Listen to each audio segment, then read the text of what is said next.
اور ایک واضح میں حضرت والا نے بڑی وضاحت کے ساتھ یہ بات فرمائی ہے جو کبھی کبھی ہمارے دل میں کھٹکتی تھی، لیکن حضرت والا نے بڑے قوت سے واضح میں بیان فرمایا کہ دیکھو،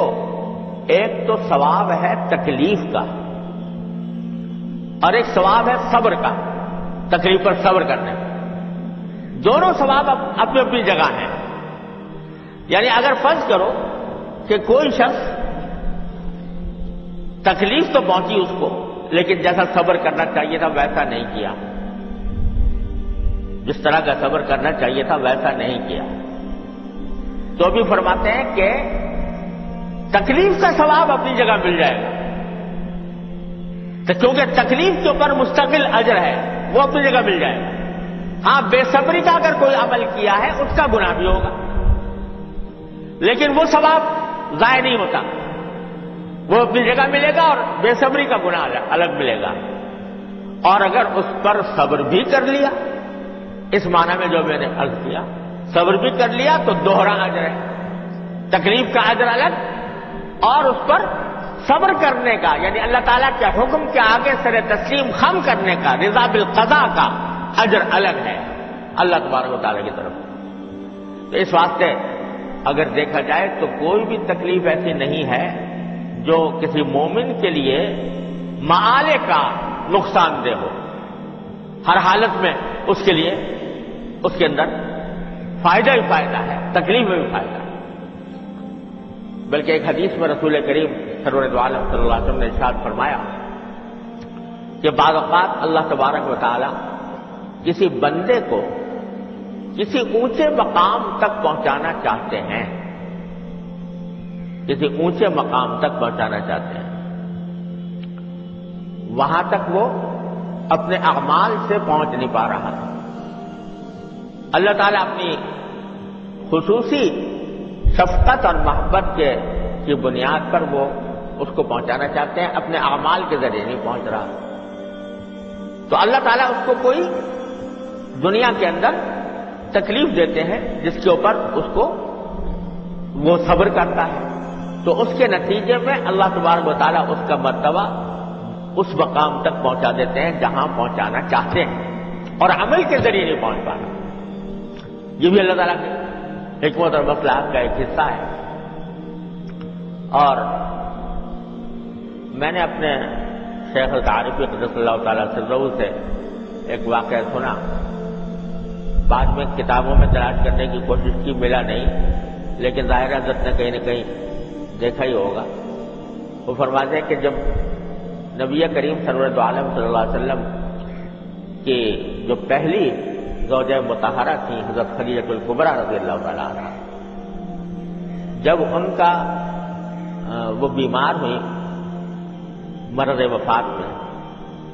تو نبی کریم سرور عالم صلی اللہ علیہ وسلم ان کی عیادت کے لیے تشریف لے گئے، ان کی تیمارداری فرما رہے تھے۔ تو جب انہوں نے کسی تکلیف کا اظہار کیا تو نبی کریم سرور عالم صلی اللہ علیہ وسلم نے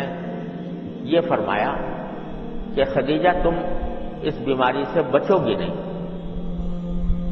اور اسی میں تمہارا انتقال ہو جائے۔ یہ کئی روایت حضرت والا نے دیکھی تھی۔ حضرت فرماتے ہیں کہ اس پر یہ اشکال ہوا کہ حضرت خدیجہ الکبریٰ سے بیماری کی حالت میں یہ بات کہنا، تیمارداری کے آداب میں سے یہ ہے، عیادت کے آداب میں سے یہ ہے کہ جب کوئی شخص کسی کی بیمار پرسی کے لیے جائے تو اس کے سامنے کوئی تسلی کا کلمہ کہے، اور خود نبی کریم سرور عالم صلی اللہ علیہ وسلم کا معمول بھی یہی تھا کہ جب کسی بیمار کی بیمار پرسی کے لیے تشریف لے جاتے تو کوئی تسلی کی بات اسے کہتے تھے کہ بھائی لا باس طہور انشاءاللہ، مثلا تسلی کی بات فرماتے تھے، نہ یہ کہ اس سے یہ کہا جائے کہ تم بچو گے نہیں اس بیماری میں۔ تو حضرت فرماتے ہیں کہ یہ جو آپ نے فرمایا بظاہر اس لیے فرمایا کہ نبی کریم سرور عالم صلی اللہ علیہ وسلم کا جو مقام ملنا تھا آخرت میں، حضرت خدیجہ الکبریٰ رضی اللہ تعالیٰ عنہا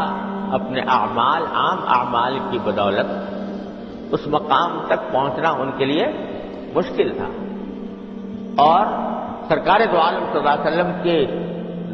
جہاں جس طرح یہاں رفیق حیات رہی تو اللہ تبارک و تعالیٰ کو وہاں پر بھی ان کو نبی کریم صلی اللہ علیہ وسلم کی رفاقت کا شرف عطا فرمانا تھا. تو چونکہ اعمال کے ذریعے وہاں تک پہنچنا مشکل تھا تو حضرت نبی کریم صلی اللہ علیہ وسلم نے آخر میں یہ چوٹ دل پر ایک چوٹ